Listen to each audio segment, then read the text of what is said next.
গঙ্গার জল, সাগরের জল, নদীর জল, পুকুরের জল, পাতকুয়ার জল, নর্দমার জল, পায়খানার প্যানের জল। কোনো জলে পূজা হয়, আবার কোনো জলে পূজা হয় না।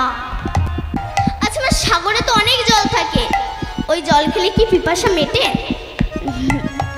একটু কলের জল খেলে পিপাসা মিটে যায়।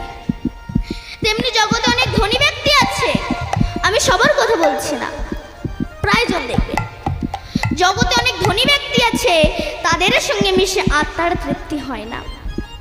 অনেক গরিব লোকের সঙ্গে মিশে এই আত্মাটা তৃপ্তি হয়ে যায়।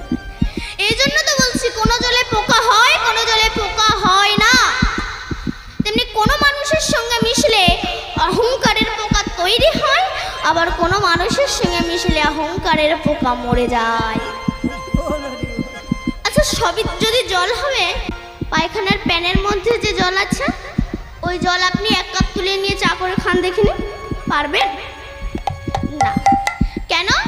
ও দেখতে স্বচ্ছ, কিন্তু এমন জায়গায় বাস করে ওকে ছুলে স্নান করতে হয়। এমনি জগতে অনেক মানুষ আছে, এরা দেখতে সুন্দর, কিন্তু এমন এমন মানুষের সঙ্গে মেশে এদেরকে ছুলে স্নান করতে হয়। এরা উদ্ধার হবে কি করে? হরিনাম করো। চেত দর্পণ মার্জনাম ভব মহা দাবাগ্নি নির্বাপনাম শ্রেয় কৈরাব চন্দ্রিকা বিতরণ বিদ্যা বোধু জীবনাং আনন্দ বুদ্ধি বর্ধনাম প্রতিপদং পুণ্যামৃত আস্বাদন सर्व आत्मा समर्पणांग विजयते श्री कृष्ण चैतन्य।